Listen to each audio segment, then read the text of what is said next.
शिक्षा की क्रांति की, लड़कियों को पढ़ने का अधिकार दिया, महिलाओं को पढ़ने का अधिकार दिया, यहाँ तक कि शूद्रों तक को पढ़ने का अधिकार नहीं था। अभी यहाँ पर कोई बता रहा था, मुझे नाम नहीं। तो ऐसे ऐसे करके बहुत सारी चीजें हुई। ये इतिहास हम सभी लोगों को पता है कि ये सारी चीजें हुई हैं। बार बार उन चीजों को दोहराने की जरूरत नहीं, हम लोग पढ़ेंगे।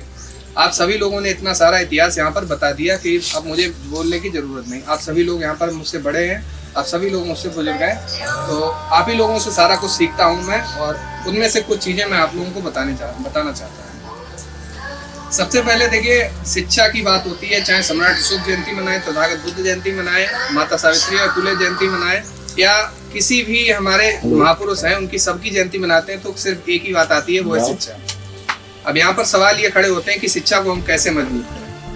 अपने क्षेत्र में कल परसों की बात है, वहाँ पर एक पुस्तकालय खोला गया तथागत संभ्रांत नागरिक सामाजिक संगठन के तहत। तो वो बहुत अच्छा काम हुआ कि एक पुस्तकालय खोला गया, और हमारे जितने भी लोग हैं वो उस चीज को, इतने इतिहास को जाने, क्योंकि जब अपने इतिहास को आप जानेंगे तभी आप आज के समय में हम क्या हैं, पहले क्या थे और आज क्या है, वो सब कर सकते हैं।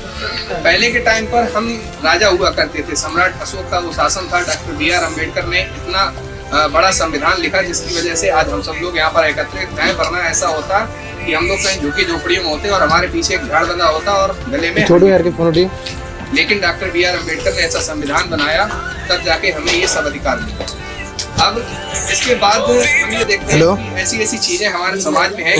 एक इंटरव्यू हम देखते हैं कि ऐसे ऐसे लोग जो LLB करे हैं, BAMS करे हुए हैं, पढ़े लिखे डॉक्टर हैं, इंजीनियर हैं, लेकिन उनके बाद भी वो पढ़े लिखे नहीं दिखाई पड़ते हैं। क्यों नहीं दिखाई पड़ते हैं? उनके पीछे एक वजह है, वो है सबसे बड़ी वजह है पीछे भी।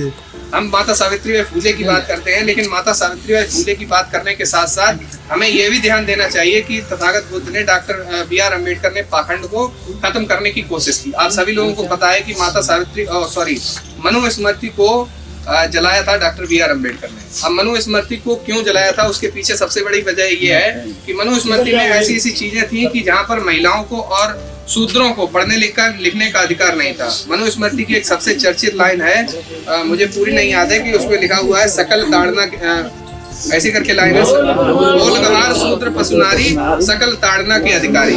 उस लाइन का सीधा सीधा अर्थ ये है कि ना तो शूद्र पढ़ सकते हैं और ना ही नारी पढ़ सकती है। तो ऐसी मनुस्मृति को डॉक्टर B.R. अम्बेडकर ने जलाया था। और आज भी हम देखते हैं कि कई कई ऐसे ऐसे पाखंड हमारे समाज में भरे हुए हैं। अभी हम कुछ दिन पहले एक घटना देख रहे थे, दिल्ली की थी। दिल्ली में क्या हुआ था कि AC का पानी निकल रहा था, शायद आप लोगों ने सोशल मीडिया पर देखा हो। AC का पानी निकल रहा था मंदिर में, लेकिन वहाँ कुछ ने फैला दिया कि यहाँ पर ये इनका अमृत निकल रहा है, जल निकल रहा है, ये पियोगे तो मतलब बहुत अच्छा रहेगा। तो वो लोग AC का पानी पी रहे थे। हाँ, चरणामित्र बताया था, AC का पानी पी रहे और उसे चरणामित्र समझ रहे हैं। तो ये क्या है, एक तरह का पाखंड है ना। अभी कुछ दिन पहले दिल्ली की ये घटना थी। हुआ क्या था कि छत भरी हुई थी। हम देखते हैं कि शहरों में सफाई नहीं होती है छतों पर, वैसे ऑफिस वगैरह में सब में होती है, तो गंदगी थी ऊपर छत पे। पानी बरसा, वो सारी जो गंदगी थी वो नीचे आई, और दीवार के सारे पाइप भी ठीक नहीं था, तो दीवार पे वो मतलब पानी चारों ओर फैलने लगा। हुआ क्या कि वहां पर एक आकृति बन गई। आकृति बनना स्वाभाविक है, हम देखते हैं बादल में भी कभी कभी कोई आकृति बन जाती है। जो सट्टा खेलने वाले होते हैं नंबर जोड़ने लगते हैं अपने, ऐसा होता है या नहीं होता? तो ऐसे ही वहां पर आकृति बन गई। अब वो हुआ क्या, वहां पर 10 मिनट के अंदर वहां पर पता नहीं कितने अगरबत्ती और वहां पर बिजनेस चालू हो गया, जैसा कि PK फिल्म में दिखाया। तो ये एक तरह के पाखंड है, हमें इन चीजों से छुटकारा पाना चाहिए। हमारे घरों में हम ऐसे बातें करते हैं। अभी यहाँ पर बाबा बता रहे थे कि हम लोग मंच से बातें करते हैं कि सिर्फ कि हम लोगों को यहाँ पे अपने घर में ये सारी चीजें नहीं रखनी चाहिए। मतलब देवी देवता है, मैं किसी धर्म का विरोधी नहीं हूँ, मैं केवल सच्चाई पे बात करता हूँ। मैंने एक चीज नोटिस की है कि हमारे समाज में बताए जाते हैं कि 22 करोड़ देवी देवता हैं, लेकिन कुछ लोग कहते हैं 22 कोटि देवी देवता हैं। मैं ये बात नहीं करता। मैं इस चीज पर फोकस करना चाहता हूँ कि आपके जितने भी देवी देवता हैं, चाहे वो कोई भी हो। Doctor B.R. अम्बेडकर का जन्म हुआ, उनकी आज हमें तारीख पता है कि ये 14 अप्रैल को जन्मे थे। माता सावित्रीबाई फुले कब उनका जन्म हुआ, 3 जनवरी हमें पता है। तथागत बुद्ध का जन्म कब हुआ, 563 ईसा पूर्व को पूर्णिमा वाले दिन उनका जन्म हुआ था।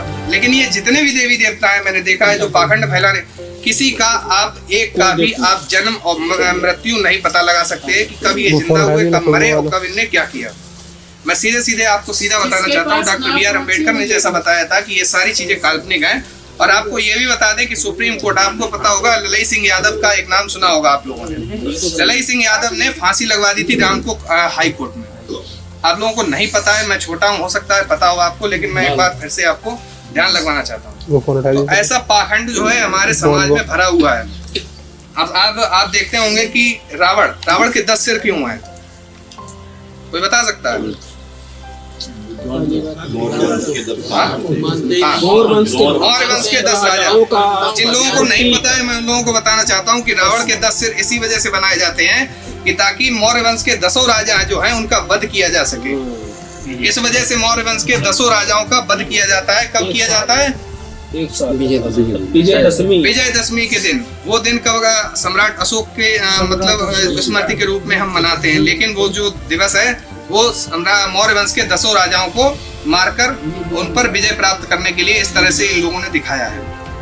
जितने भी देवी देवता हुए हैं सबके। अब एक बात और आती है, कहा जाता है कि जो सरस्वती थी, माता सावित्रीबाई फुले को हम शिक्षा की देवी मानते हैं क्योंकि उन्होंने क्रांति की है शिक्षा के क्षेत्र में।